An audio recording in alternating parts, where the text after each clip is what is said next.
هاشم البسطاوي الفنان المعتزل أعلن عن سعادته لتوبة نوفل بن موسى المعروف بلقب صوفيا الطالوني، وذلك عبر تدوينته على انستغرام.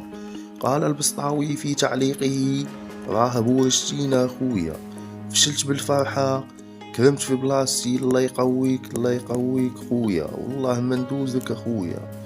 وفي تدوينة أخرى أشاد بن نوفل بن موسى بعدم اعترافه بخطئه وتوبته، مشيرا أن المشكلة تكمن في تقليد الثقافة والحرفة القرآنية ليبرر مواقفه السابقة. وأضاف البسطاوي قال تعالى: وآخرون اعترفوا بذنوبهم خلطوا عملا صالحا وآخر سيئا عسى الله أن يتوب عليهم إن الله غفور رحيم.